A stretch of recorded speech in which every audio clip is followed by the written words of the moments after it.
ब्रह्मा विष्णु महेश अजर अमर नहीं है। इनका भी आविर्भाव अर्थात जन्म तथा तिरोभाव अर्थात मृत्यु होती है। प्रमाण के लिए देखिए देवी भागवत महापुराण।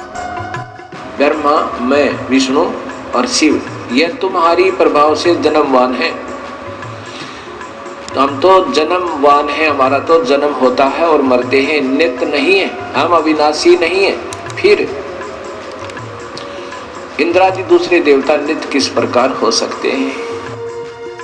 कृपया अवश्य सुनिए जगत गुरु तत्वदर्शी संत रामपाल जी महाराज के अमृत वचन। द्रौप सुता के चीर बढ़ाए शंख शंखों पार नहीं पाए। द्रौप सुता को दीने लीर जाके अंत बढ़ाए चीर। दुशासन थक गया, ढेर लग गया, बहन को नंगा नहीं होने दिया भगवान ने। यहाँ कहते हैं देते को हर देता है जहां तहां से आन, ना दिया फिर मांगते फिर यो भगवान सुने नहीं कान। तो ऐसे आपदाएं भी टालता है पाप का दिया हुआ धर्म पुण्य, कुपात्र को नहीं सुपात्र को दिया हुआ। तो यहाँ सतलोक आश्रम बरवाला के अंदर किया हुआ दान आपका फलेगा, इस पृथ्वी पर कहीं स्थान नहीं है। अब क्या हुआ कि कुछ दिनों के बाद श्री कृष्ण जी का आना हुआ। श्री कृष्ण जी को तो पता ही नहीं था क्या था, क्या हुआ। तो तब श्री कृष्ण जी को सारी कहानी बताएगी कि ऐसे ऐसे आपने बड़ी दया करी गुरु जी, आपने बड़ी लज्जा रखी मेरी। द्रौपदी कहने लगी ऐसे ऐसे, हे भगवान, हे गुरुदेव, मेरा कौन सा पुण्य था जो मेरे इतनी इज्जत रखी आपने। तब श्री कृष्ण जी ने दिव्य दृष्टि से देखकर बताया कि एक दिन आप माँ अपने पिता के घर कुंवारी थी, उस समय एक साधु को आपने कोई कपड़ा दिया है, एक बिलात का, एक बिलहात यानी 9 इंच चौड़ा टुकड़ा आपने साड़ी का उस महापुरुष को दिया है, और जिसके कारण भगवान ने तेरी इतनी मदद करी है द्रौपदी।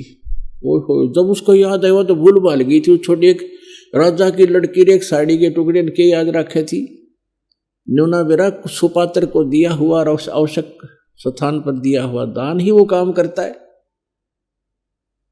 तब उसने कहा था, हे भगवान, एक छोटे से लीर के कारण, एक इतने टुकड़े के कारण मेरी सी इज्जत रखी, इतने अपार चीड़ बद गए।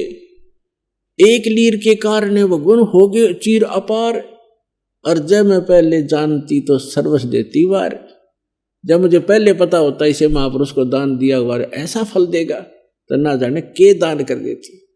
तो पुण्यात्माओं, ये वो स्थान है।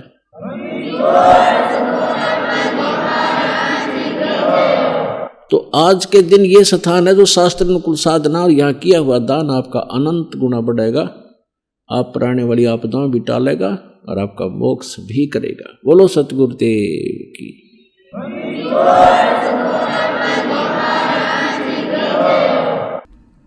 परमपिता परमात्मा पूर्ण ब्रह्म सारी सृष्टि के रचनहार कबीर देव कबीर साहिब जी की असीम रजा से आप सभी पुण्यात्माएं सत्संग सुनने के लिए उपस्थित हुए हैं।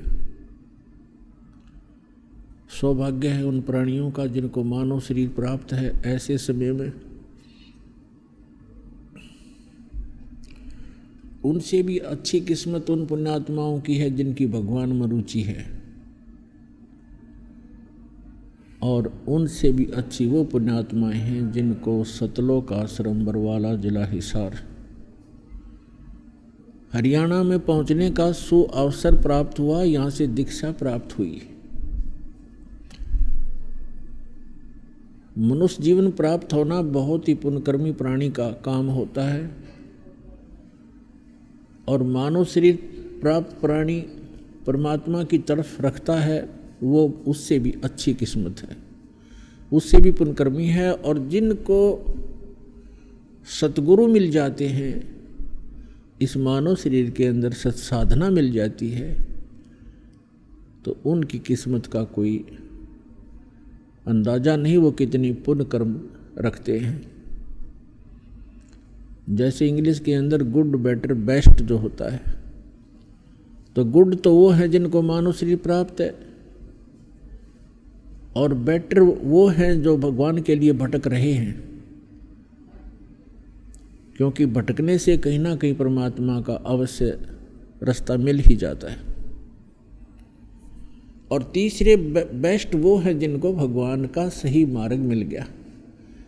तो तीसरी प्रकार के पुण्यकर्मी प्राणी आप हो जो सतलोक आश्रम बरवाला इस जिला हिसार हरियाणा से इस दास से दीक्षित हो चुके हो। आपको अपनी, क्योंकि लाल को अपनी कीमत का पता नहीं होता, जौहरी जानता है। तो ये दास जौहरी है, ये पारखू बना दिया परमेश्वर ने।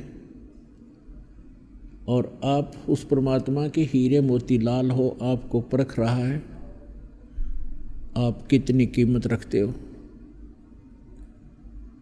पुण्यात्माओं, परमात्मा को दयालु कहते हैं, दया का सागर है वो, सचमुच दया का सागर है। हमने जो सतलोक में भारी गलती की थी, अपने पिता को छोड़कर हम इस काल दुष्ट के साथ आस्था बना बैठे थे, हम पतिव्रता पद से गिर गए थे। ऐसा जुल्म किया हमने, और फिर भी हमारे दुख को देखकर वो रह नहीं सकते, हमारे लिए यहाँ भटकते हैं, किसी की गाली खाते हैं, किसी के पत्थर खाते हैं। और आप तक काल ने ऐसी बाढ़ बना दी, भगवान को भी पहुँचने में कठिनाई हो रही है। ऐसे धर्म मजहबों में बांट दिया, ऐसे नकली संत और पंथ बनवा दिए, ऐसा गलत ज्ञान हमारे हृदय में ठोक दिया कि हम सत्य ज्ञान को सुनकर भी प्रसन्न नहीं, परमात्मा सुनाने के लिए आते हैं तो हम दुश्मन बन जाते हैं। ऐसी स्थिति में उस समर्थ के बगैर हमारे तक इस ज्ञान को कोई पहुंचा नहीं सकता। तो उस समर्थ ने अपनी समर्थता का प्रमाण दिखाया है।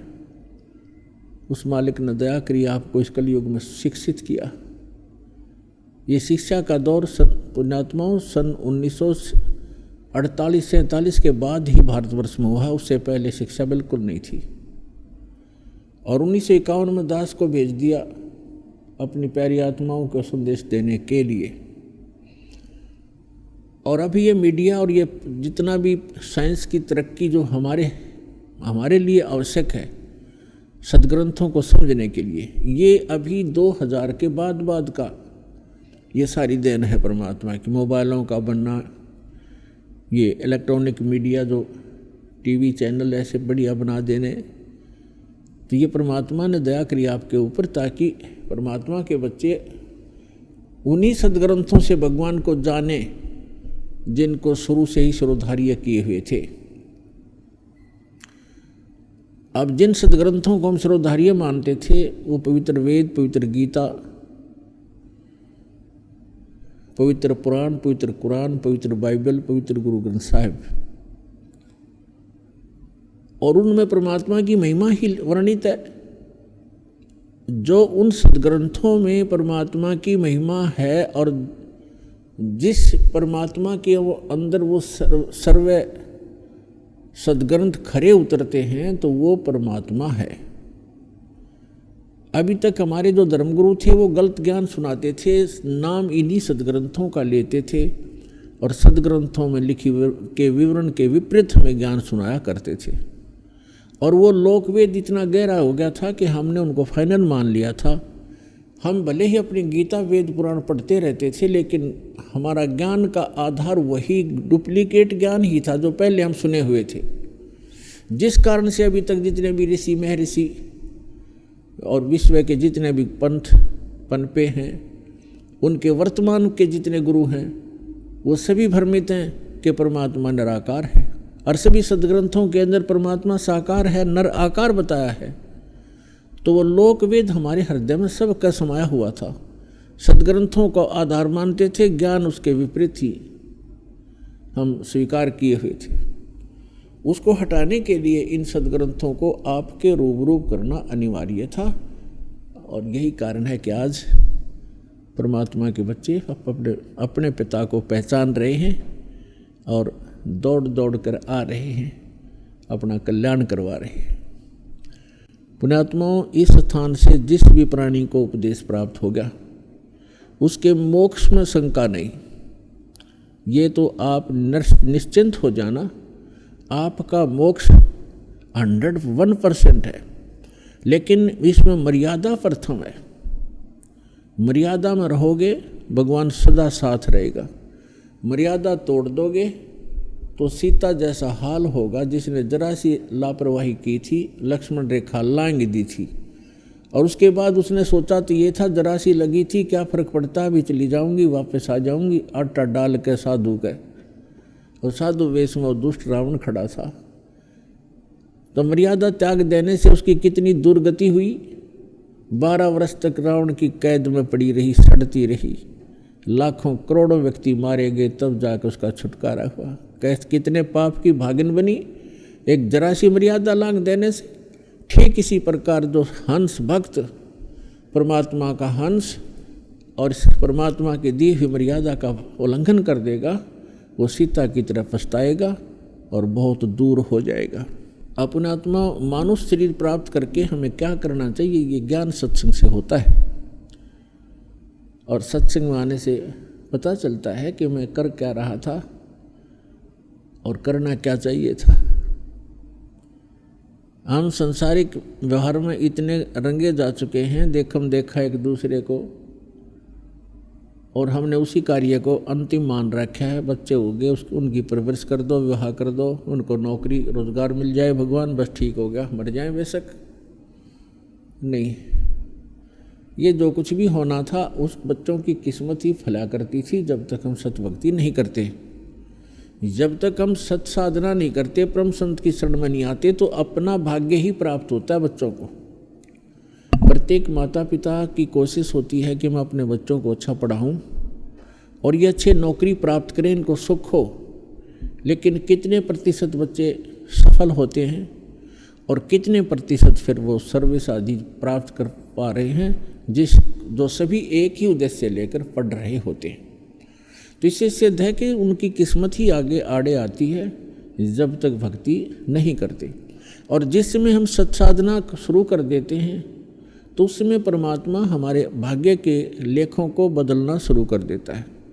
वो समर्थ परमात्मा ही हमारे कर्म के अंक, कर्म के लेख चेंज कर सकता है। उसके अतिरिक्त कोई भी, ना ब्रह्मा जी, ना विष्णु जी, ना शिव जी, ना दुर्गा जी, ना गणेश जी, और न ही ब्रह्म और परब्रह्म हमारे भाग्य को चेंज नहीं कर सकता। जैसा जिसका संस्कार वैसा ही मिलेगा। ठीक है, जो पुण्य करते हैं पुण्य अलग जमा होते रहेंगे, पाप करते हैं उनके पाप अलग डिपॉजिट होते रहेंगे, और दोनों ही आपको भोगने पड़ेंगे। और जब हम परमेश्वर की शरण में आ जाते हैं, सतपुरुष कबीर परमेश्वर जी की शरण में परम संत के माध्यम से, तो फिर हमारे पाप कर्मों का वो नाश कर देता है। वो सक्षम है, वो समर्थ है, और हमारे पुण्य ही शेष रह जाते हैं। जैसे आजकल खेतों में, फसल में खरपतवार को नाश करने के लिए एक ऐसी औषधि तैयार हो गई है कि उसमें सिंचाई करते समय उसको पानी में डाल देते हैं, वो सारी फसल में और सब जगह घूम जाती है। वो फसल को नुकसान आनी नहीं करती और खरपतवार को फूंक देती है। इसी प्रकार अब वो औषधि जो परमात्मा ने आके डिक्लेयर की है, सार्वजनिक कर दी है, उस सत साधना से आपके पापों का नाश हो जाएगा, आपके पुण्य बचे रह जाएंगे। अब इस बात को सभी जानते हैं कि पुण्य से सुख होता है और पाप दुख का कारण होता है। जैसे किसी के पैर में कांटा लगा हो तो कांटे से पीड़ा है वो, और वो किसी व्यक्ति के पास जाता है, उसको कोई कहता है, जैसे अन्य संत, अन्य देवों के जो पुजारी हैं, वो ऐसा सिद्धांत रखते हैं, वो पहले तो जंतर मंत्र बताते हैं दुखी व्यक्ति को, ऐसे करिए ऐसे करिए। जब कुछ भी लाभ नहीं होता है तो कह देते हैं ये आपके प्रारब्ध के अंदर लिखा हुआ है, आपकी किस्मत में अंकित है, इस अंक को खत्म नहीं किया जा सकता, ये तो भोगने से ही पूरा होगा। और फिर ये भी कहते हैं भगवान की भक्ति कर, हरे कृष्ण हरे राम सीताराम राधे श्याम। और साथ में ये भी कहते हैं कि ये भक्ति करते रहो, भविष्य में दुख नहीं होगा। अपने आत्माओं जिसके पैर में कांटा लगा हो और उसको कोई सलाह दे कि कांटा तो निकलेगा नहीं, ये तो आजीवन तेरे पैर में बना रहेगा, ये पीड़ा भी बनी रहेगी, और उसको कोई सलाह दे कि तू जूता पहन ले, भविष्य में कांटे नहीं लगेंगे। जूता कांटा लगे पैर में, जूता पहना नहीं जा सकता। दूना दर्द करे हो तो पहले कांटा निकले और फिर उसको राय दी जा कि जूता मत निकाल देना, नहीं तो भविष्य में ऐसा ही दुख तुम्हें फिर हो जाएगा। तो इस डर से फिर वो व्यक्ति जिसका कांटा निकल गया और जूते प्राप्त हुए, फिर वो इस डर से कभी जूता निकालेगा नहीं कि कहीं फिर से वो बिजली ना गिर जा, फिर कष्ट ना आ जाए। तो पुण्यात्माओं, जो दुख आज जिसको दुख है, जो दुख में भक्ति करते हैं वो भी अच्छी आत्माएं हैं। जो सुख में करते हैं उनका तो कहना ही क्या है। जो सुख में भक्ति कर रहे हैं वो कभी ना कभी विचलित अवश्य हो जाएंगे, और जो दुखी होकर के भगवान के चरणों में आते हैं उनको मालूम है सुख की कीमत का, और फिर वो कभी जिंदगी में डिस्टर्ब नहीं होंगे, क्योंकि उनको पता है कि यदि मैंने भगवान की ये भक्ति त्याग दी, जूता निकाल दिया, तो वो कांटे मेरे सफ़र में फिर से पैरों में लगने शुरू हो जाएंगे और मैं कदम भी नहीं चल सकूंगा। तो इसलिए कबीर साहब कहते हैं, सुख के माथे पत्थर पड़ो, नाम हृदय से जावे, बलिहारी उस दुख के जो पल पल नाम रटावे। परमात्मा हमें संकेत करते हैं कि भगवान से ये मांगा करो, हे भगवान इसे सुख का आग लगा जिससे आपकी भूल पड़े, ऐसा सुख ना देना दाता जो हम आपसे दूर हो जाएं, ऐसा कष्ट दिए रखना दाता तेरी याद बनी रहे। तो पुण्यात्माओं, इस जीवन में सफल होने के ये फार्मूले हैं, इनको कंठस्थ याद रखना, अपने जीवन में अप्लाई रखना। सुख बहुत खतरनाक है इस प्राणी के लिए। हम सतलोक में महासुखी थे और भगवान भूल गए, इस नकली के साथ लग गए। इसने क्या दिया हमारे को? यहाँ ये दिया, कुत्ता बनाया, कुतिया बनाई, गधे बनाए, गोबर खिलाया, किसी के कैंसर, किसी की टांग कट गई, किसी की आंखें फूटी पड़ी हैं, कोई सड़ रहा है, कोई तड़फ रहा है, कोई टेंशन से, कोई हानि से दुखी, कोई किसी कारण से। तो ये दिया इसने हमारे को, और हम अपने समर्थ को छोड़ दिया क्योंकि सुखी थी हम। तो ऐसा सुख इस पृथ्वी पर वैसे तो है नहीं, लेकिन हम झूठे सुख को ही सुख मान बैठते हैं, जिस कारण से हम परमात्मा से दूर हो जाते हैं, और फिर वो इतना महंगा पड़ता है हमारे लिए। फिर हमें कभी भी बात सेट नहीं हो पाती, बहुत समय लग जाता है। तो पुण्यात्माओं, परमात्मा हमारे दुखों का निवारण कर देते हैं। हमारे पाप संस्कार में जो पाप कर्म होते हैं उनको, उन कांटों को निकाल देते हैं, और फिर आने वाले जीवन सफ़र में वो समर्थ परमात्मा आपके जीवन रूपी सफ़र को ऐसे बुहारता है, ऐसे सब झाड़ू देता है कि कहीं मेरी प्यारी आत्मा के जीवन में आने वाले भविष्य में इसके जो संस्कार रूपी कांटे बिखरे पड़े हैं उन सब को साफ करता चलेगा आगे आगे। कहीं मेरे बच्चे को, मेरी प्यारी आत्मा को कांटा ना चुभ जा। लेकिन किसके लिए?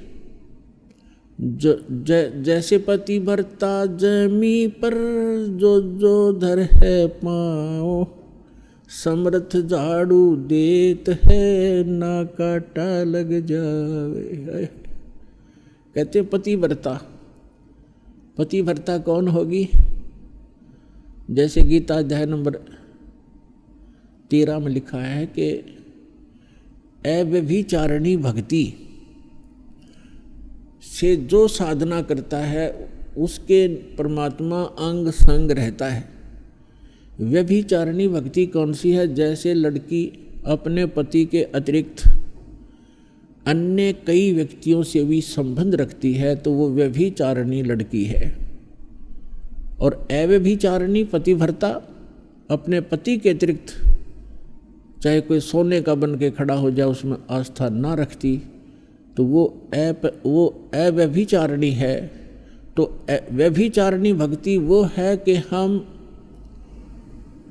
इष्ट रूप में, जैसे हमारे पहले कितने देवता हमारे इष्ट थे, हनुमान जी इष्ट, बाबा श्याम जी इष्ट, श्री कृष्ण जी इष्ट, विष्णु जी इष्ट, रामचंद्र जी इष्ट, श्री विष्णु जी इष्ट, श्री शंकर भगवान इष्ट और माता इष्ट, यानी ये सारे हमारे खसम थे, हमारे इष्ट थे, हमारे मालिक मान लिए थे हमने। तो वो हमारी व्यभिचारिणी भक्ति थी। और जो हमने इष्ट मानना चाहिए था, जो हमारा असली पति है, मालिक है, उसका हमें ज्ञान भी नहीं था। तो अब हम केवल एक कबीर परमेश्वर को अपना इष्ट मानेंगे, पति मानेंगे, खसम मानेंगे, स्वामी मानेंगे, मालिक। और अन्य जितने भी देव हैं, जितने भी मंत्र जाप हम करते हैं, ये उनको हम इष्ट नहीं मानते, ये हमारे मालिक नहीं है, पति नहीं है। जैसे वो हमारा ऐसा व्यवहार है जैसे एक पति भर्ता लड़की एक जॉइंट फैमिली में रहती है, उसमें देवर देवरानी होती है, ननंद जेठ जेठानी सास ससुर, ये सभी होते हैं। और वो सभी को यथोचित आदर भी करती है, लेकिन उसको वो अपने पति को जो श्रद्धा रखती है, जो समर्पण रखती है, वो अन्य में नहीं रख सकती पति भर्ता बेटी। और ये नहीं कि वो अन्य से बात ही नहीं करेगी, पति भर्ता का ये लक्षण नहीं है क्योंकि दूसरे बातें नहीं करे, एक अपने पति इतना छोड़ के। पति का जो संपर्क है, जो समर्पण है, वो केवल पति से संबंधित है। बाकी सबका सबसे मृदु भाषा, प्यार से बोलना, सबको यथोचित आदर करना, रिश्तेदार आते हैं उनको भी प्यार से भोजन खिलावे, अच्छी तरह बातें करे, तो वो पति भर्ता लड़की होती है। और पति भर्ता यदि अपने पति के अतिरिक्त अन्य से 16 माथे बात नहीं करे तो वो तो कलियारी है, खाक पति भर्ता है वो। तो इसी प्रकार हमारा एक ज्वाइंट फैमिली है ये। जैसे यहाँ के जो 3 लोक के प्रधान हैं, श्री ब्रह्मा रजगुण, श्री विष्णु सतगुण, श्री शिव जी तमगुण, ये हमारा एक परिवार है। और देवी जो इनकी पत्नियां हैं, ये भी हमारे लिए आदरणीय हैं, ये भी हमारे लिए आदरणीय हैं, रेस्पेक्टिव हैं। और जितने भी अन्य देव हैं, जितने भी महापुरुष हुए हैं, तो वो हमारे लिए सब एक आदरणीय होते हैं। सबके साथ एक बहुत ही अच्छा व्यवहार रखना चाहिए हमारे को, तब हम इस ज्वाइंट फैमिली में सुख से रह सकेंगे और पूरे परिवार में शांति भी रहेगी। लेकिन हम इष्ट हमारा एक ही रहेगा।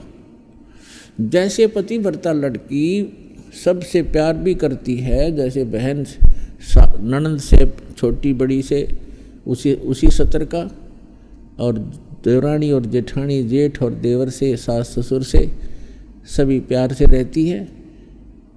और ऐसा लगता है सबको अपनी सी लगती है सबको।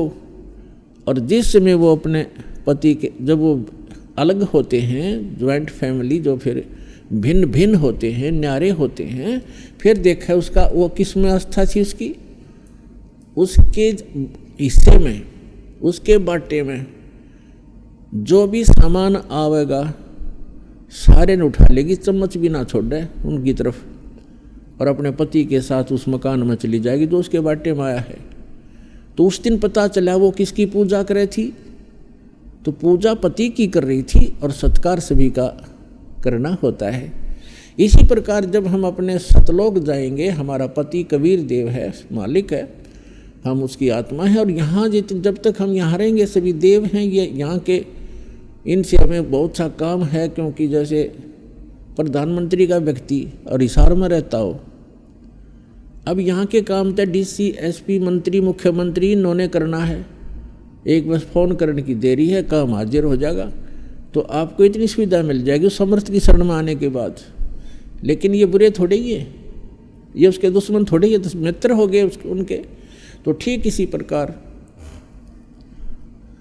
हम अपने कबीर परमात्मा को एज ए इष्ट पूजेंगे, और बाकी ये सभी देव हमारे आदरणीय हैं। ये हमारे सारे काम दौड़ दौड़ कर करेंगे, आपके साथ रहेंगे, आपकी सुरक्षा करेंगे, क्योंकि आप समर्थ के बच्चे हो, प्रधानमंत्री का कोई रिलेटिव यहाँ आवे, फिर देखो एसपीडीसी कैसे हाजिरी लगाओ डेली उसके सामने।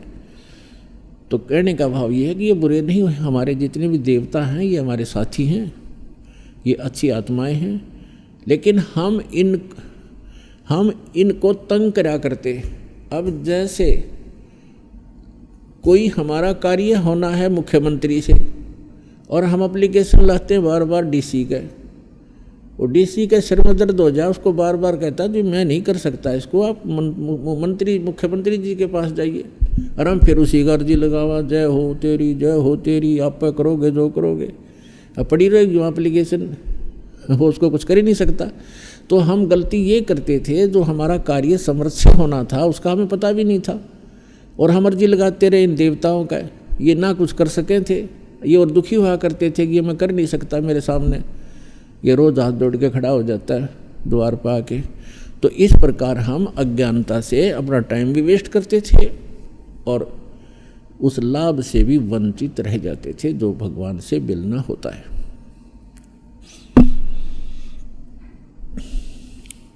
तो जब पतिव्रता पद पर हम आ जाएंगे, जैसे पतिव्रता पति से राती, आन पुरुष नहीं भावे, बस पी हर में सुरत प्रीतम में, ऐसे ध्यान लगावे। जैसे लड़की का विवाह हो जाता है, अपने पति के घर जाती है, फिर वापस अपने माता पिता के घर आ जाती है, तो वहाँ वो अपने परिवार में रहती है, लेकिन ऊपर से आव भाव बिल्कुल सबसे बात करती है, खाना खाती है, सारी सेवा करती है, झाड़ू बुहारा करती है, लेकिन अंदर से कसक उसकी अपने पति के अंदर सुरती हरदम बनी रहती है, उसके अतिरिक्त वो किसी में सुरती लगाती नहीं। तो यहाँ परमात्मा कहते हैं जो पतिव्रता पति से राती, राती माने उसके से लीन है, आन पुरुष नहीं भावे, अन्य व्यक्ति में उसकी रुचि बन ही नहीं सकती, एक गुण होता है पतिव्रता के अंदर।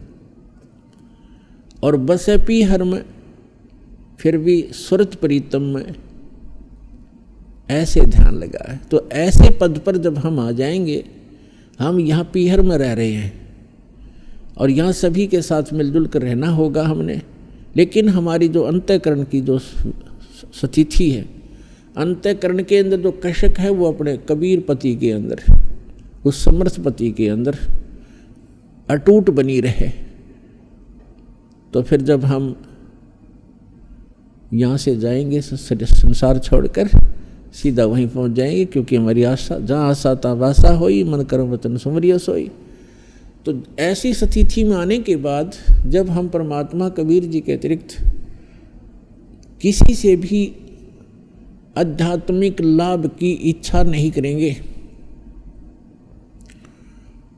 अगर हम कोई अर्जी लगाएंगे तो अपने पिता को, अपने पति को ही लगाएंगे, वो चाहे किसी से कुछ करवाए, वो उसका काम होता है, किसी से भी करवाए, वो समर्थ है, तो तब हम सफल होंगे। तो उस समय जब हम ऐसी स्थिति में आ जाएंगे, तो उस समय परमात्मा अपनी वाणी में आप ही हमें सतर्क करते हैं। जैसे पतिव्रता जमी पर जो धर है पाँव, और समर्थ झाड़ू देत है ना काटा लग जावे। समर्थ झाड़ू देते चलते हैं कि कहीं मेरी प्यारी आत्मा के जीवन रूपी सफर में पाप रूपी कांटा ना लग जा, इसका दुख ना हो। तो पुण्यात्मा, जब हम परमात्मा की सतभक्ति करेंगे, उससे हमारे पाप नाश हो जाएंगे और पुण्य शेष रह जाएंगे। जब ही सतनाम हृदय धरो, भयो पाप को नासे। जैसे चिंगारी अग्नि की भई पड़े पुराने गाशे। जिस समय कहते हैं आपको सतनाम प्राप्त हो गया, उसी समय आपके पापों में आग लगानी शुरू कर देगा। जैसे चाहे लाख टन घास फूस पड़ा हो सूखा, और कितनों क्षेत्रों का घेर रखा उसने, और एक माचिस की सीख लगा दी जाए, एक तिल्ली, उसको फूंक कर सवा कर देगी और चलेगा तूफान, तेज हवा चलेगी, उसको फेंक देगा कहीं का कहीं और वो स्थान क्लियर हो जाएगा। तो हमारा युगों युगों के पाप इकट्ठे संग्रहित हैं संचित कर्मों में। अब परमात्मा का यह सच्चा नाम और आपकी सच्ची लगन, पतिव्रता पद, अव्यभिचारिणी भक्ति के कारण आपके पाप कर्मों के ढेर में आग लग जाएगी। जैसे सूरज के आगे बदरा, ऐसे कर्म छयारे, प्रेम की पवन करे चत मंजन, झलक तेज नयारे। जैसे सूरज के आगे बादल, ऐसे कर्म छयारे, आत्मा और परमात्मा के मध्य जैसे सूर्य के बीच में बादल आ जाने से सूर्य का प्रॉपर जो प्रकाश है वो हम तक नहीं पहुंच पाता, और ऐसा लगता है जैसे अंधेरा हो गया हो, रात्रि होगी हो। तो पुण्यात्माओं, जब तेज हवा चलती है, बादलों को इधर उधर फेंक देती है, तो फिर सूर्य का वो तेज जो का तू आपको दृष्टिगोचर होता है। ठीक इसी प्रकार युगों युगों के पाप कर्मों की छाया आत्मा और परमात्मा के बीच में अड़ी हुई है। इस सतनाम और सच्ची श्रद्धा और लगन से भक्ति करने से वो ऐसे हट जाएंगे, वो बादल छट जाएंगे, पाप के बादल। जैसे सूरज के आगे बदरा, ऐसे कर्म छयारे, प्रेम की पवन करे चित मंजन, झलके तेज नयारे। प्रेम की पवन चलेगी, परमात्मा की भक्ति प्रारंभ करोगे। प्रारंभ में तो इतना आनंद नहीं आता भक्ति में, क्योंकि हमारे पाप कर्म युगों युगों के संग्रहित हैं और हमें प्रभावित कर रहे हैं। प्रारंभ में तो इस भक्ति के ऊपर धक्के से लगाना पड़ता है जीव को। इतने मंत्र तो करने ही पड़ेंगे, इतने मंत्र तो आपने करने ही पड़ेंगे, आरती भी करनी पड़ेगी, नित्यनेम भी करना पड़ेगा, रमणी भी करनी पड़ेगी। तो शुरुआत में आपको धक्के से लगाना पड़ता है और आप ना चाहते हुए भी शुरू कर देते हो, क्योंकि आपने स्वस्थ होना है, मोक्ष प्राप्ति करनी है। और कुछ दिनों के बाद फिर देखना, आप भक्ति नहीं कर लोगे तब तक नींद नहीं आएगी, और वही नाम बार बार जाप करना है, कितना आनंद आना शुरू होगा। तो आपके अंतःकरण में जो पाप कर्मों का जो दबाव था, जबर था, वो हटता चला जाएगा। जैसे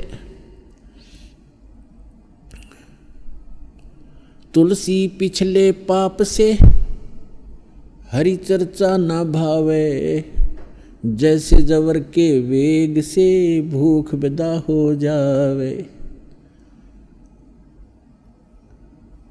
जैसे किसी व्यक्ति को जबर हो गया, बुखार, और उसको भोजन भी कड़वा लगता है, प्रतिदिन खाने वाला आहार भी मुंह को लगाने को दिल नहीं करता, उल्टी गिरने को हो जाती है। काजू, किशमिश, सेब, संतरे कितने स्वादिष्ट फल और मेवा होते हैं, उस जबरग्रस्त व्यक्ति को वो भी कड़वे लगते। न तो मनुखा दाख कड़वी है, न सेब और संतरे कड़वे हैं। बुखार ने, जवर ने उसके शरीर की व्यवस्था को इतना बिगाड़ दिया कि उसको मीठी वस्तु भी कड़वी लग रही है। अब उसका तरीका क्या है? उन मीठी वस्तुओं को मीठा ही लगाने के लिए अब उस व्यक्ति को कोई कहे कि एक गिलास भोजन खा ले, बहुत सुंदर बना रखा है, हलवा बनाया है, नहीं खा सकता, कुछ भी बनाए रखा हो। तो उसका क्या इलाज है? क्योंकि उसका कारण क्या है? कारण तो ये है कि बुखार ने उसके शरीर की व्यवस्था को खराब कर दिया, जो मीठी वस्तु को भी कड़वी महसूस कर रहा है। उसका इलाज क्या है कि जैसे मलेरिया हो जाता है, और कुनीन सबसे कड़वी औषधि होती है, और न चाहते हुए भी कड़वी लगो तो लगो, वो खानी ही पड़ेगी। उस कड़वी औषधि के बार बार खाने से न चाहते हुए भी खानी पड़ती है वो, और उसके खाने से बुखार नाश हो जाएगा, और जो कड़वी मीठी वस्तु कड़वी लगा करती वो मीठी लगनी प्रारंभ हो जाएंगी, और जितना भी बुखार उतरता चला जाएगा उतना ही कुछ ना कुछ आहार प्राणी प्रारंभ कर देता है। तो ठीक इसी प्रकार जिनके अंतःकरण के अंदर पाप कर्मों का जबर घना है, उनको परमात्मा की चर्चा अच्छी नहीं लगती, ना लगने दो। इसको ना चाहते हुए भी सुनो सत्संग को, न चाहते हुए एक बार भक्ति अवश्य शुरू करो। कबीर साहब कहते हैं, कबीर हरि के नाम को हिज भजो चे खज, और उल्टा सुल्टा उगेगा खेत पड़ा जो बीज। इसने चाहे प्यार तो भज लो शुरुआत में, और चाहे खज के भज लो, ये तो करना पड़ेगा। कबीर हरि के नाम को हिज भजो चे खज, उल्टा सुल्टा उग ही खेत पड़ा जो बीज। खेत में बीज डाल दिया उसने, उल्टा पड़ो चाहे सुल्टा, वो उगे ही उगेगा। तो इस प्रकार हमने प्रारंभ में तो ऐसे आपने करना होगा, और फिर कुछ दिनों के बाद क्या होगा कि आप भक्ति नहीं कर लोगे तब तक आपकी रुचि नहीं बनेगी, काम अन्य कार्य करने को भी दिल नहीं करेगा। तो जैसे जिनको पहले बुखार था उनको ये कहते थे कि महीने में एक बार आना पड़ेगा। दूर देश के भक्त आते हैं, उनको 3 महीने 4 महीने का समय रखा, क्योंकि डॉक्टर जो है ट्रीटमेंट करने के लिए ही मरीज को बार बार बुलाता है, उसको शौक नहीं होता। तो हम आपको इसलिए बुलाते हैं, आप आते रहोगे, आपकी रुचि बढ़ेगी, आपके शुभ संस्कार बढ़ते चले जाएंगे, फिर आपकी आप पर रुचि हो जाएगी, आप डटे नहीं, डटोगे फिर तय। जब आपके पाप कर्मों का जबर उतर जाएगा फिर आप रोक के नहीं रुक सकते, हमने बुलाने की आवश्यकता नहीं, आप आया करोगे। आप इस ज्ञान से परिचित हो जाओगे और आपके अंतःकरण में जमा वो पाप नष्ट हो जाएंगे। फिर आपको सतलोक आश्रम बरवाला के बगैर कोई स्थान दिखाई नहीं देगा इस पृथ्वी पर जहाँ आप ये सोचो कि ये मेरा अपना है।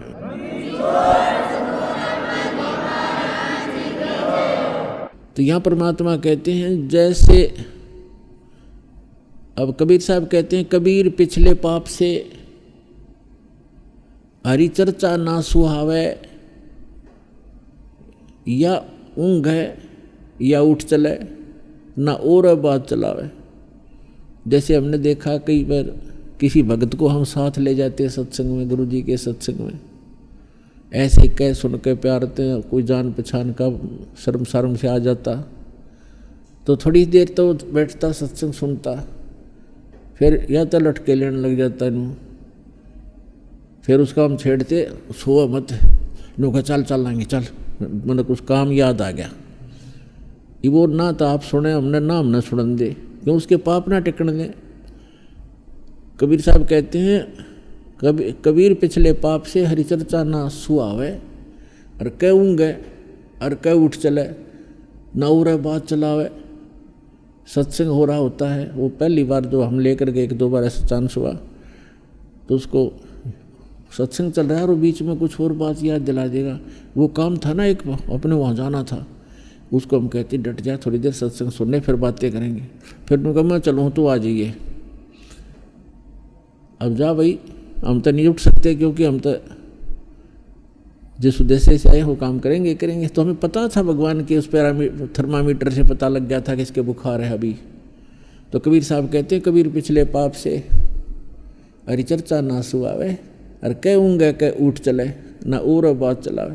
और फिर वही प्राणी देखे हमने, 1-2 बार ऐसे आए, फिर क्योंकि तो एक इंजेक्शन लग गया, सत्संग में आ गया, 10-20 मिनट भी बैठ गया प्राणी, तो भी नरम हो गया उसका पाप। और फिर वही आदमी है 2-2 घंटे जो एक टक देखते रहते हैं, आगे और क्या सत्संग होगा, आगे और क्या बताएंगे गुरुजी। कई बार तो ऐसे होता है, अरे थोड़ा ही सत्संग हुआ आज तो भाई, 2.5 घंटे को भी ऐसा लगता है जैसे थोड़ा ही सत्संग हुआ। तो पाप आपके कट गए और रुचि भगवान में बढ़ गई। तो जैसे बीमार व्यक्ति पहले एक रोटी मुश्किल से खा पाता है, औषधि सेवन करने लगता है, और फिर देखे जब बुखार उतर जाता है तो सूखी रोटी होगी नहीं होगी, ले आ फटाफट, सब्जी की आवश्यकता नहीं, सूखी खा जाएगा। और जब पहले वो सारे स्वस्थ भोजन बना रखा होता है 36 प्रकार की व्यंजन का, वो भी नहीं अच्छा लगता था। तो पुण्यात्मा सत्संग में आने से, ये तत्व ज्ञान सुनने से हमारे युगों युगों के पाप नाश होते हैं। जब तक हम सत्संग में नहीं आएंगे तो वो स्थान ही नहीं जहाँ पर हम पाप नाश कर सकें। जैसे आप संसार में जाते हैं, किसी भी कार्य में जाते हैं, तो वहाँ पर आपको सारी रोजी रोटी रोजगार व्यवसाय के व्यक्ति मिलेंगे, उनकी एक जैसी चर्चा, एक जैसे विचार, एक जैसा भाव, एक जैसी क्रियाएं होंगी, तो वहाँ तो आपके पाप बढ़े ही बढ़ेंगे।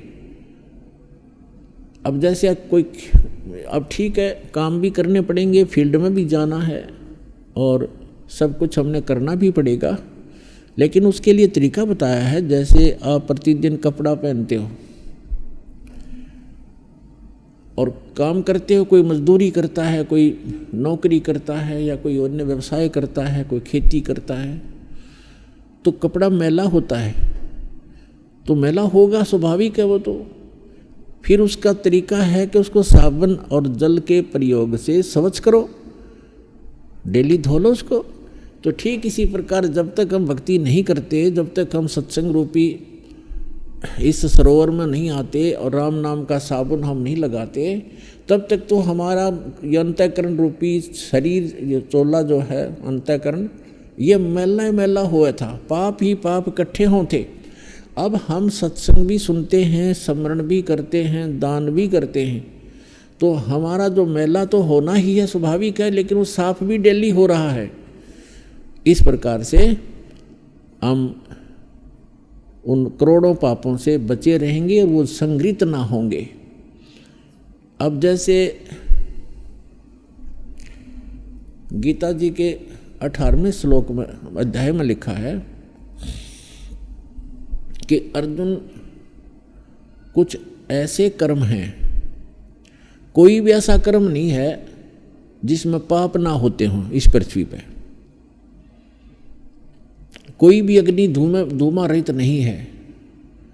फिर उसमें ये साथ में निर्णय दिया है कि जैसे जो कर्तव्य कर्म हैं उनको करने से पाप नहीं लगता। जैसे खेती, किसान खेती करता है तो खेती करेगा, उसमें तो करोड़ों जीव मारता है सारा दिन में, वो हल के द्वारा फाड़ता है जमीन को, बहन बेटियां पोछा लगाती हैं, डॉक्टर भी इंजेक्शन लगाते हैं, वो जीव मारते हैं जो हानिकारक होते हैं इस बॉडी के अंदर। और वैसे भी कोई व्यापार बिजनेस के लिए, अपने मजदूरी के लिए चलता फिरता है, या कस्सी से धरती खोदता है, कोई भी काम करता है, रोटी बनाते हैं, अग्नि जलाते हैं, इन सब में पाप होते हैं। इसके लिए परमात्मा ने बताया है कि इसका एक विधान है, मानव शरीर प्राप्त प्राणी को गुरु बनाना अनिवार्य है। जब ही बच्चा 3 वर्ष का हो जाए उसके लिए गुरु होना अनिवार्य है, अध्यात्म गुरु। अब जैसे पुण्यात्माओं जिन्होंने गुरु नहीं बना रखे, और गुरु बना रखे हैं तो नकली बना रखे हैं, जिनको अधिकारी नहीं है। अब जैसे एक लाइसेंस, ड्राइविंग लाइसेंस होता है, चालक प्रमाण पत्र, तो जिसके पास चालक प्रमाण पत्र ऑथराइज्ड है, ठीक ढंग से बना हुआ, सही अधिकारी से बनाया हुआ ड्राइवर लाइसेंस है, और वो गाड़ी चला रहा है और किसी कारण से दुर्घटना हो जाती है, तो सबसे पहले जांच अधिकारी उसका लाइसेंस देखेगा।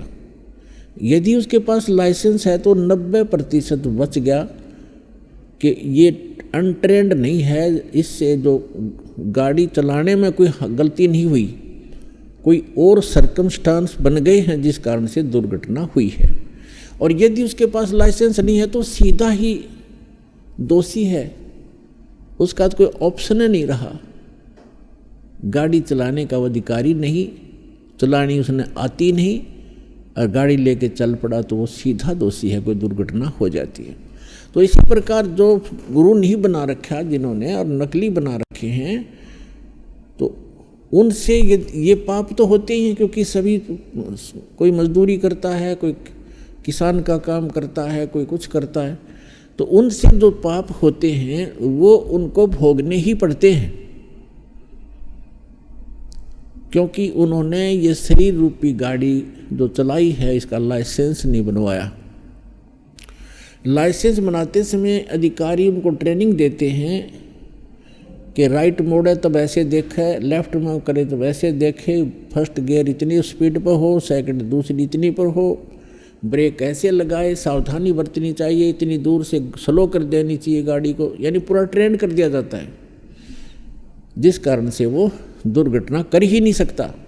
ठीक इसी प्रकार सत्संग के अंदर जो गुरुजन होते हैं, इस राम नाम की गाड़ी, शरीर रूपी गाड़ी जो उसको प्राप्त हुई है जीव को, उसको चलाने से पहले उसने उसकी सारी कुछ क्रियाओं का और सभी फॉल पॉइंट्स का प्लस माइनस सारी सिखाई जाती है।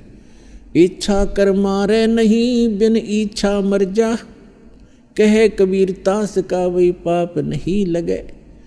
जान कर नहीं मारे, जैसे कोई चल रहे हो रास्ते में और कीड़ियों का नाल आ गया, जानबूझ के उनके ऊपर पैर नहीं रखे, कोशिश करे बचने की। अगर आप रास्ता है थोड़ा सा, इधर फसल है इधर फसल है और पानी भरा फसल में, आप रास्ते पर से जा रहे हो तो उसके ऊपर कीड़ी आ गई हैं, तो आपका इच्छा उनको मारना नहीं है, और वो क्योंकि वो गलत स्थान पर आ गए, उनका रास्ता नहीं है वो, तो वहाँ अगर आपके पैर के नीचे कोई मर भी जाता है तो आपको मन में मलाल रहे, ये ऐसा भाव बना रहे कि हे भगवान ये हो रहा है पाप, लेकिन मजबूर हूँ मैं।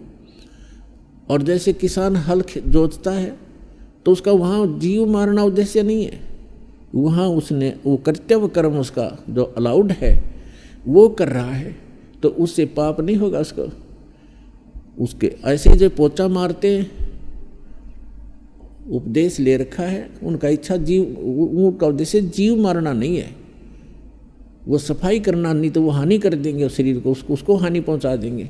तो इसलिए वह पोचा लगाना, फिनाइन वगैरह जो भी तुम लगाते हो कोई दिक्कत नहीं, लगा सकते हैं, तो उसका पाप नहीं होता। फिर दूसरा, फिर भी थोड़ा बहुत मैल अगर बनता है तो हम प्रतिदिन नित्यनेम करते हैं, मंत्र करते हैं, साबुन और जल हम प्रतिदिन प्रयोग करते हैं, अंतःकरण की सफाई हो ही जाती है।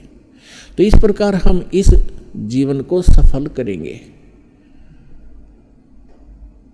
तो आपका लाइसेंस बन गया है और आप इच्छा कर नहीं मार सकते। इच्छा कर मारते हो तो फिर तो अपराधी हो ही, जानबूझ के, जैसे कोई लेकर जूते ऐसे मकोड़े मारने लग जाए, वो तो मूर्ख है, फिर ऐसे भक्त नहीं कर सकता। तो इस प्रकार हम इस स्थान पर हो रहे इन पापों से बच सकते हैं। और ये ऐसा स्थान है पुण्यात्मा, जब तक सद्गुरु नहीं मिलते तब तक पाप तो नाश होंगे नहीं। ठीक है, थोड़े बहुत कोई अच्छा गाइड करता है, बुरे भले का ज्ञान करा भी देता है, तो उससे पाप और पुण्य दोनों ही संग्रहित होते चले जाएंगे आपके। अब ये ऐसा स्थान है जैसे किसान खेती तैयार करने के लिए, फसल तैयार करने के लिए, और ज़मीन को कितनी बार हल से जोतता है, हल से उसको गुड़ाई करता है, उसने बाता है और बा के उसको घास रहित करता है। तो यहाँ हरियाणा क्षेत्र में खासकर रोहतक, सोनीपत, भिवानी और ये जींद, करनाल आदि के जो डिस्ट्रिक्ट हैं हरियाणा की, इनमें हमें देखा है कि फसल तैयार करने के लिए गेहूं बोने से पहले कम से कम 4-5 बार वैसे ज़मीन को सूखा बहाना पड़ता है ताकि वो घास फूस रहित हो जाए, और फिर फसल बोई जाती है। और पुण्यात्मा तब जा कर के उसमें बीज भी डाला जाता है, उसकी भी कीमत लगे।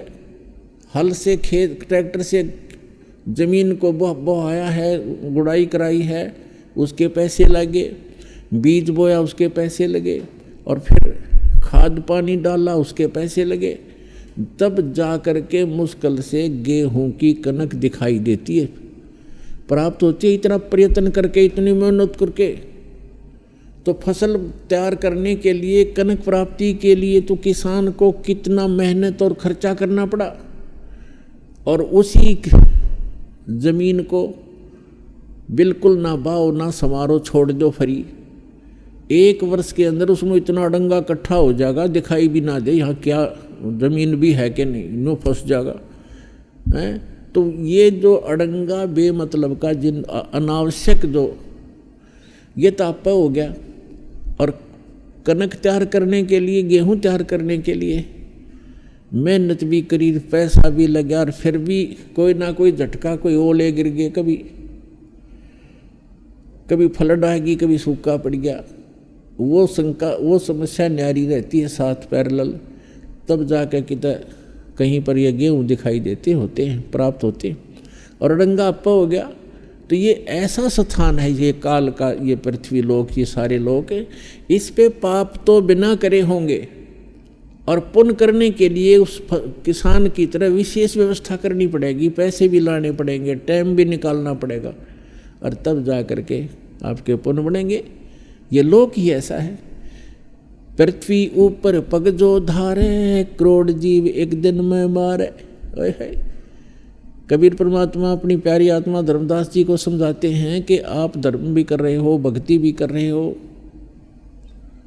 और तीर्थ यात्रा भी कर रहे हो।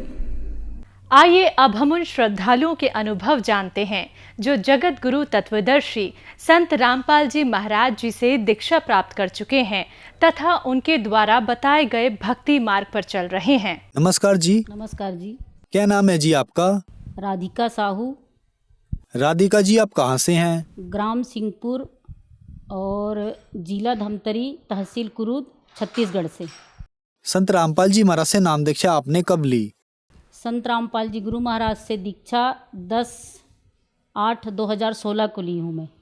संत रामपाल जी महाराज से नाम दीक्षा लेने से पहले क्या आप कोई भक्ति साधना भी करती थी? जी सर, मैं गायत्री परिवार में एक परिवाजक की पद पे नियुक्त थी।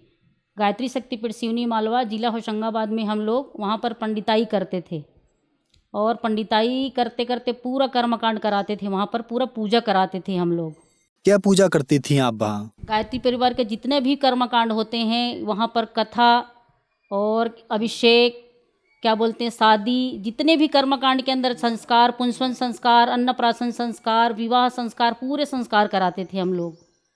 कितने साल तक रहे आप वहाँ? 18 साल रहे सर जी हम लोग। जैसे कि आपने बताया कि आप गायत्री परिवार में थे और 18 साल से वहाँ कर्मकांड कराते थे, विवाह संस्कार कराते थे, तो फिर संत रामपाल जी महाराज की शरण में आप क्यों आए? क्या कारण रहा? गायत्री परिवार में हम लोग पूजा पाठ करते हुए बहुत दुखी थे सर जी।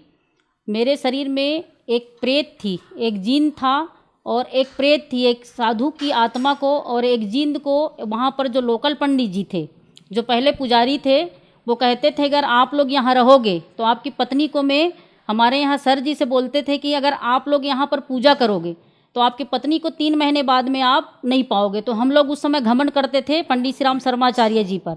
हम लोग सोचते थे कि हमारे साथ में पंडित श्री राम शर्माचार्य जी, हमारा कोई बाल बांका नहीं कर सकता। हम लोगों को बहुत घमंड था, तो हम लोग एक तरफ कर दिए उनके बातों को और वहाँ पर पूजा पाठ करते रहे। पर 3 महीने ही ठीक रहे सर जी हम लोग। 3 महीने बाद में मेरे शरीर में वो प्रेत आ गया। प्रेत आने के बाद में मेरी लड़की शांत हो गई मेरे पेट में 7 महीने की।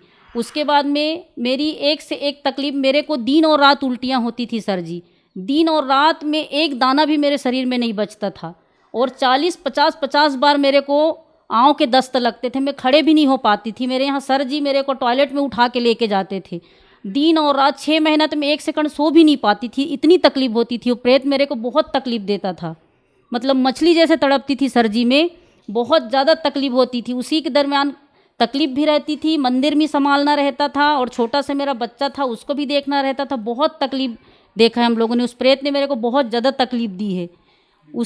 उसी के दरमियान चलते चलते हम लोग पूरा उस क्षेत्र के, छत्तीसगढ़ के जितने भी तांत्रिक हैं उनके पास में, एमपी के जितने तांत्रिक हैं उन लोगों के पास में जा कर के, एक तांत्रिक ने मेरे को सर जी, जो जहाँ पर मुर्दा जलाया जाता है उस मुर्दा के बीच में मेरे को खड़े करके, जबकि कहा जाता है कि लेडीज़ों को वहाँ नहीं जाते हैं, तब भी मेरे को वहाँ पर ले जा कर के एक तांत्रिक ने मुर्दा जलाते उसके बीच में खड़ा किया 12 बजे रात को, अमावस्या के रात को, और फिर उतारा करके एक तरफ फेंक दिया। उसके बाद में एक तांत्रिक ने मेरे को ज़मीन खोद करके 12 बजे रात को, अमावस्या रात को इतने पानी में, बरसात पानी में खड़े किए और एक पैर में पुतला बांधा था, एक इस पैर में पुतला बांधा था भगत जी सर जी, और उल्टे पैर को जला दिया। उस तांत्रिक ने इतने इस प्रकार से जला दिया था मेरे पैर को कि मैं 11 महीना तो खड़े भी नहीं हो पाई थी, चल भी नहीं सकती थी। मतलब ऐसा रेंग रेंग के चलना पड़ता था, मेरे को बहुत तकलीफ थी सर जी वहाँ मंदिर में रहते हुए। बहन जी, जैसा कि आपने बताया कि संत रामपाल जी महाराज से नाम दीक्षा लेने से पहले आपने बहुत सारी परेशानियों का सामना करना पड़ा, फिर आप संत रामपाल जी महाराज की शरण में आईं। तो क्या संत रामपाल जी महाराज से नाम दीक्षा लेने के बाद आपको लाभ भी मिले?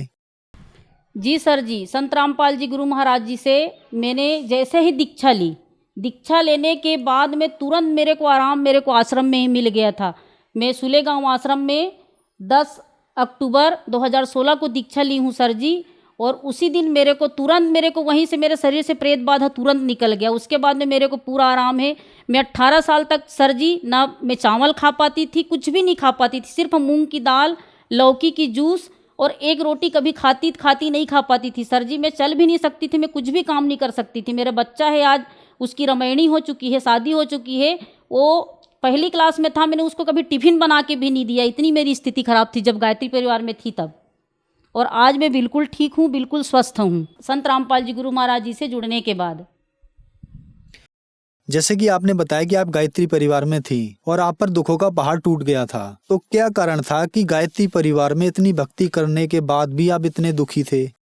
इसका मेन कारण ये था सर जी, गायत्री परिवार में जो मंत्र बोलते हैं, गायत्री मंत्र, वो शास्त्र के विरुद्ध साधना है, और संत रामपाल जी गुरु महाराज जी है शास्त्र के अनुकूल साधना बताते हैं। परमात्मा जो है सच्चा ज्ञान देते हैं और वो सच्चा ज्ञान नहीं है।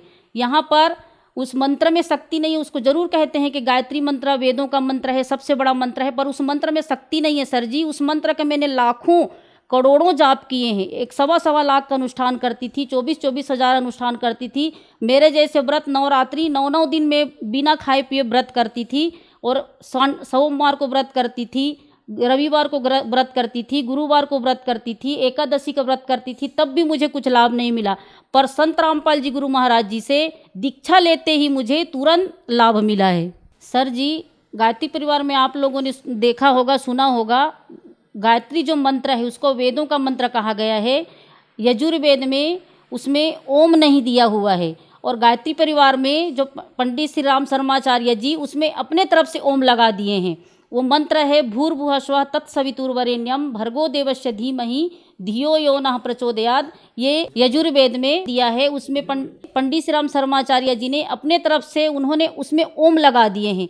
तो ये शास्त्र के विरुद्ध साधना है, और इसके कारण से लोगों को लाभ नहीं मिलता है। और हमारे संत रामपाल जी गुरु महाराज शास्त्र के अनुकूल साधना बताते हैं, इसलिए प्रत्येक मनुष्य को इसमें लाभ मिलता है। संत रामपाल जी महाराज से नाम दीक्षा कैसे ली जा सकती है?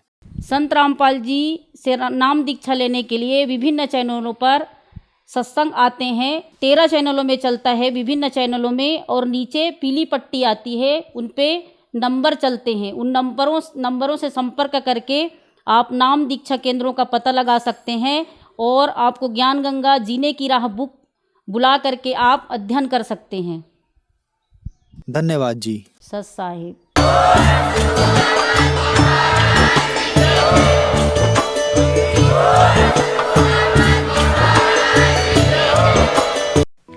आप सुन रहे थे जगत गुरु तत्वदर्शी संत रामपाल जी महाराज के मंगल प्रवचन। अधिक जानकारी के लिए संपर्क करें।